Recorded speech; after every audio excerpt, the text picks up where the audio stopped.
there. I want to talk to you about the fact that it is never too late. And I know that may sound cliche-ish, but if we be honest with ourselves, at one point or another, we've all told ourselves that it was too late for blank. You fill in the blank. You said it to yourself about something or another that it was too late. And I'm here to tell you that it really is never too late, you know, and I'm going to be honest, I haven't always thought about things like that. I haven't. Like, I got my doctorate degree when I was 29 years old. And at that time, I know it sounds crazy, but I felt so old. I felt so over the hill. I felt exhausted from learning, if I be completely honest with you. And I promised myself, Laporte, we're not going back to school. I'm not going back to school. I'm not doing this to myself anymore. Well, fast forward, you know, I got one certification after another, and it's because, you know, there were just so many things I was interested in: process improvement, change management, HR.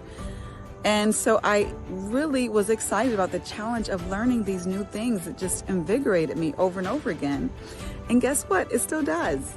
The difference is, back then, you know, I started questioning myself, like, Laporte, are you like addicted to learning? Like, this is a problem. Enough is enough, right? And I started questioning, is this a bad thing to be spending so much time learning? Should I be doing other stuff? Well, now fast forward and I look at all of the change that is going on, right? I mean, I've always seen change, you know, but when people aren't used to change of this magnitude, the pandemic and the Russia ridiculousness and the different unpredictabilities in the housing market or stock market or what have you, whatever changes you're looking at today, one thing that you're noticing is that they're moving very quickly. And so when we're looking for leaders, what are we looking for?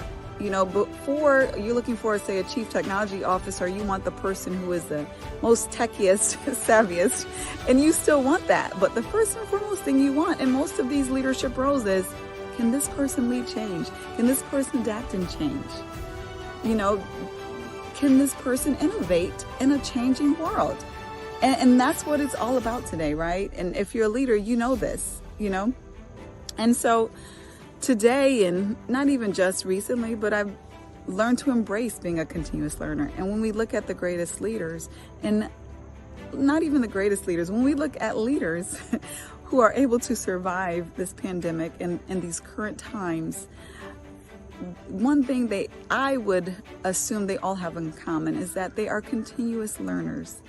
Because that is the only way you can adapt. That is the only way that you can lead change, if you're continuously learning. And why is that? Because the world is constantly changing around us.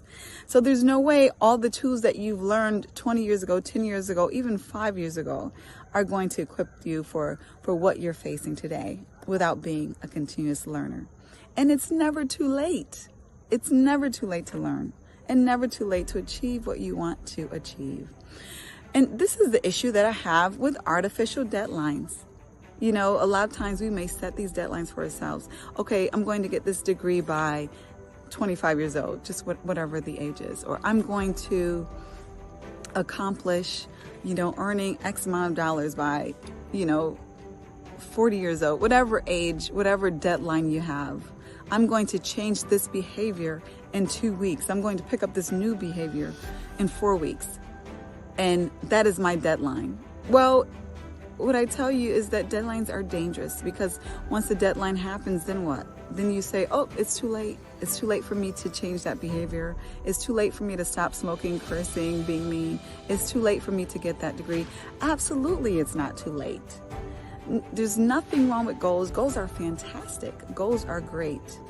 But deadlines are dangerous. So you want to use deadlines very wisely, because most of the time when we have a deadline, it can be adjusted to accomplish what we need to accomplish, what we're here, the purpose that we're serving to accomplish. So as long as God has something for you to accomplish, it's never too late. I don't care if you're 89. And the last thing I want to share, as far as why it's not too late, why it's important for you to not give up, because your life is about impact. It's not measured in just these years, even though we know when we see, not to be morbid or anything, tombstones or what have you, the main thing that we see is the year that they were born and the year that they died. Well, it's far more to you, far more to anyone than just what's behind or between those two digits, far more than that. What impact are you making? You could be 90 years old and make the most amazing, astounding impact on this world, on other people within a day, within a month, than you may have done in the entirety of 90 years. I have no idea what your impact is to make, but I do know that if it's meant for God to have you to make that impact, then it's not too late. And He's not measuring whether or not you're going to make that impact based upon how many years that you've been on this earth or how many times you've moved that deadline. So I'm not telling you to move a deadline unnecessarily, to push it out unnecessarily. I'm not telling you to be a slacker, but what I am telling you is that if you've created an artificial deadline, if you created a deadline period, it is not too late for you to accomplish what is meant for you to accomplish, what is meant for you to do, for you to get. So I hope you remember that.